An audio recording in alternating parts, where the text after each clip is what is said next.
Hi to my teachers. This is for you. Do you have kids in your class that just want to be held all the time? I promise you, I have the tips that will help your children in your classroom become more independent.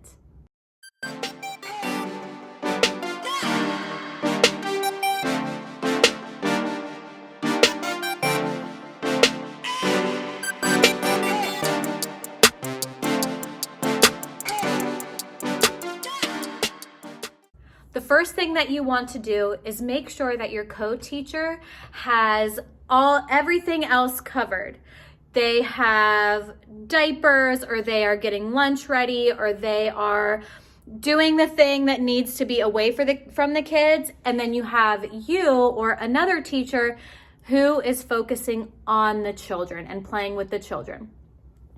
The number one thing when you have a child who wants to be held all the time is to sit next to them on the ground. I know this can be really hard when you have a classroom and you have tons of things that you have to get done. Things need cleaned, activities need prepped. That is why it's incredibly important to work together as a team, making sure that one person is getting all of the things ready, getting everything prepped, and the other person has their eyes on the kids.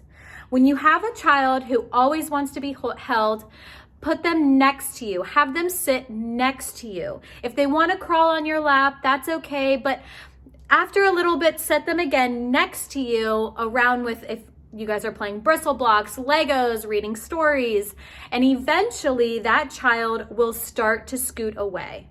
They will start to grab other toys and bring it to you. They will start to venture off to see what other kids are doing. But if that child is not mobile, every 10 minutes or so, start to scoot away from that child and let them know that you are still there for them, but they are able to play with those toys right there and that they are safe. It is a lot easier to do this in a classroom than it is at home because there's a lot of things that mom has to do. She's going to be in the kitchen doing dishes. She needs to, or dad, she has things that she has to get done. Dad has things that he has to get done. And in a classroom, we are in the same room as those kids at all times. So really just using each other is so incredibly important, and communicating with each other saying, okay, I am going to sit with these kids and we're going to build blocks, or we're going to do this group art activity. One of my favorite things to do is sitting with children, putting a big piece of butcher paper on the table, giving everybody crayons, and we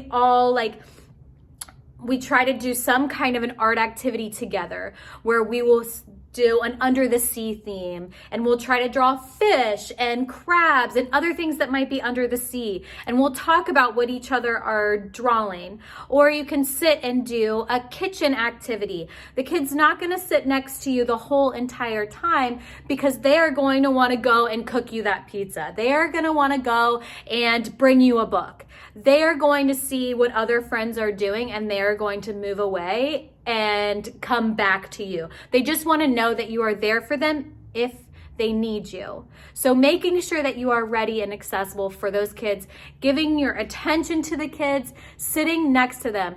If you are constantly holding the kids and that's what they are going to need and that's what they're going to want, and they are not going to start reaching those different milestones that they need to reach in order to succeed in their classes going up. So making sure that you are next to them and showing them how to play, being there if they need you is so incredibly important, and communicating to your co-teacher that you are going to be sitting on the ground or vice versa. So I hope that this was helpful for you guys.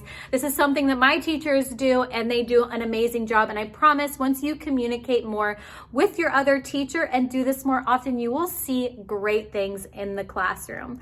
I hope that this was helpful for you guys. Please put it down in the comments below if you have any questions for me or any way that I can help you at all. It was awesome sharing my tips with you. I will see you all next time. Bye.